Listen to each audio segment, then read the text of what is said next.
Ce soir, dans La France Bouge, nous avons trouvé une start-up qui utilise cette intelligence artificielle. Elle s'appelle Net Carbone. Europe 1, la France bouge. La pépite. Avec vous, Basile Goussard, vous avez 29 ans. La start-up a 2 ans. Elle est bordelaise. Vous venez de Bordeaux.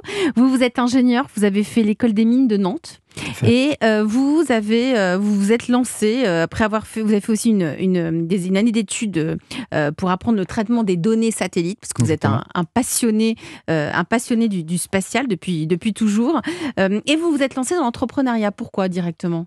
Alors, comme ça a été dit précédemment, en fait, il y a plusieurs enjeux qui sont extrêmement importants aujourd'hui. Et pour nous, le plus important, c'est le changement climatique. Aujourd'hui, il y a évidemment trop de CO2 dans l'atmosphère. Donc, il faut réduire nos émissions de CO2, mais il faut aussi absorber davantage de carbone. Et donc, c'est un élément sur lequel on savait qu'on avait des compétences, sur lequel on savait qu'on pouvait apporter quelque chose. Et donc, c'est pour ça qu'on s'est lancé, c'est pour avoir de l'impact sur le changement climatique en alliant nos compétences et notre passion.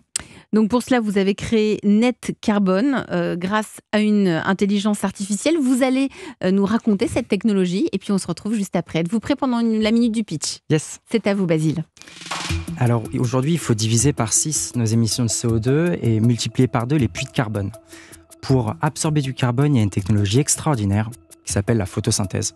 Elle va absorber du CO2 et le stocker dans la feuille, puis dans le sol. Le gros problème, c'est si je vous demande combien absorbe un arbre. Plus difficile, combien absorbe tous les projets de renaturation de Paris. Et c'est là que Net Carbone intervient. Net Carbone permet, avec de la donnée satellite et de l'IA, de pouvoir mesurer combien de CO2 est absorbé sur une zone. Ça permet d'avoir l'état des lieux, le constat. On ne s'est pas arrêté là. Ensuite, on a développé un outil de simulation, un peu comme un jeu vidéo, où on va pouvoir aller positionner des arbres, positionner des haies, mettre une toiture végétalisée et directement voir l'impact qu'aura ce projet de renaturation pour permettre de guider et d'appuyer à la renaturation de nos territoires et finalement à absorber ensemble davantage de carbone. Merci pour votre pitch, Basile Goussard. Moins d'1 minute pour Net Carbone. Vous en pensez quoi autour de la table de La France Bouge ? Allez, je me tourne vers la directrice générale de Polytechnique ce soir sur Europe 1, Laura Chaubard. Moi, j'achète. On a des grands projets de rénovation du campus de l'école Polytechnique sur lesquels on se pose ces questions de modélisation énergétique de ce qu'on va entreprendre.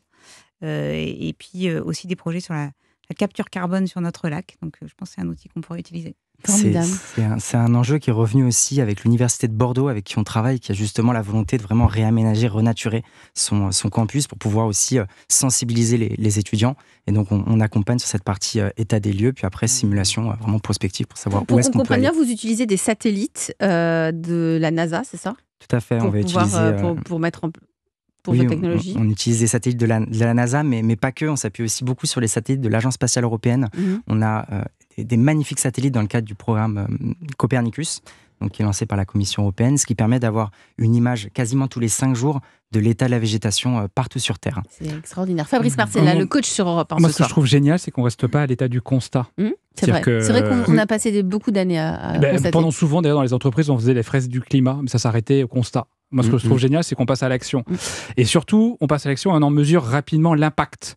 C'est un peu le SimCity, j'allais dire, du stockage carbone. C'est ce que je trouve génial quand je t'écoute. Et j'ai vu la simulation, c'est on y met des arbres et immédiatement, on voit à moyen, long terme, l'impact de nos actions. Et donc ça, je trouve ça formidable dans la prise de conscience de chacun sur le sujet et la manière dont on peut agir. Benjamin. Et parmi les scénarios, c'est pas uniquement planter des arbres. On sait qu'il faut planter des arbres, mais vous allez nous dire quel type d'arbre il faut, à quel endroit, c'est ça ? Les variétés. Ouais. Tout à fait. En fait, vraiment l'enjeu pour nous, c'est d'accompagner les territoires et les entreprises qui possèdent du foncier à planter le bon arbre au bon endroit et au bon moment pour vraiment avoir un impact sur leur zone. Si vous êtes parmi nous ce soir sur Europe 1, Basile Goussard, c'est aussi parce que vous avez des besoins, parce que la France Bouge, on met en relation des entrepreneurs qui se lancent avec des coachs. Vous cherchez notamment à vous faire connaître et donc à plus vendre, donc à renforcer toute la partie commerciale. Tout à fait. Aujourd'hui, on a la chance d'avoir maintenant, grâce au travail de toute l'équipe, un produit qui est fonctionnel, c'est-à-dire que un territoire, un gestionnaire de foncier peut se connecter sur l'application et avoir cet état des lieux, puis ces simulations. Donc maintenant, l'enjeu, c'est vraiment de pouvoir faire démocratiser la captation de carbone, cet enjeu, et puis faire en sorte que davantage de projets d'aménagement puissent le prendre en compte pour que projet après projet, on puisse absorber davantage.